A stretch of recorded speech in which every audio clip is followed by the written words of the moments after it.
Hammaga assalomu alaykum. Bugun biz sizlar bilan eauksion.uz platformasi haqida qisqacha tanishamiz.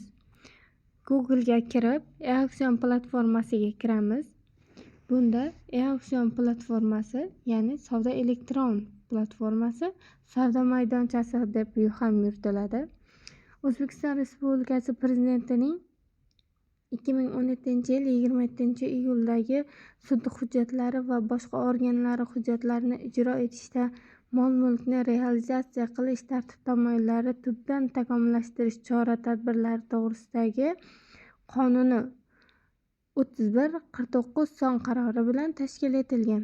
Elektron onlayn auksion internet tarmog'i orqali ishtirok etish imkoniyatini beradi hamda buyurtmalarga qabul qilish va g'olibni aniqlash tartib-taomillariga aralashuvni istisno etadigan maxsus dasturiy mahsulotlardan foydalanilgan holda o'tkaziladi. Dastlab savdo maydonchasi 2017-yil 1-sentyabrdan boshlab sud hujjatlari va boshqa organlari hujjatlarini ijro etishda mol-mulkni realizatsiya qilish bo'yicha auksion savdo elektron onlayn auksion shaklida o'tkazilishi yo'lga qo'yilgan. Bunda savdo maydoncha fuqarolar uchun elektron onlayn auksionlarda keng ishtirok etish va quyidagi yo'nalishlari bo'yicha adolatli va shaffof savdolar egalik qilish va foydalanish huquqlarini sotib olish imkoniyatini ta'minlash uchun mo'ljallangan. Bularda barchasini ko'rishimiz mumkin. Davlat aktivlari, ya'ni bunda davlat obyektlari, binolari ulushlari hisoblanadi. Ijara, turar joy binolari, ko'chmas mulk, yer uchastkalari, tashqi reklama, ya'ni bunda hammasini ko'rib ketishimiz mumkin. Ya'ni bunda yangi lotlar bo'limida u har doim o'zgarib boradi.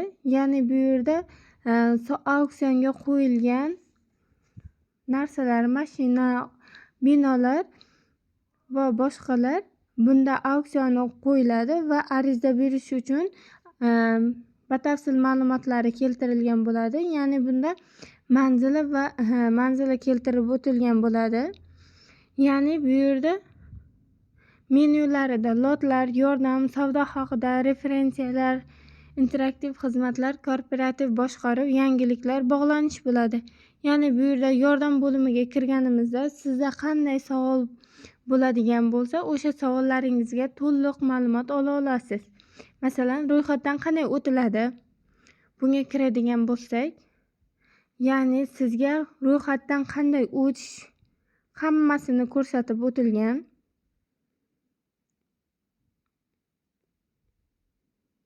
Va hokazolar bo'ladi.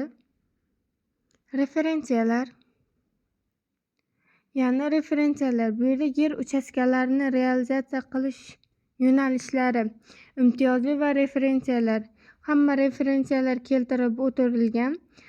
Huquqiy asoslari, imtiyoz va referensiyalar hammasi keltirib o'tiladi. Interaktiv xizmatlarga kiradigan bo'lsak,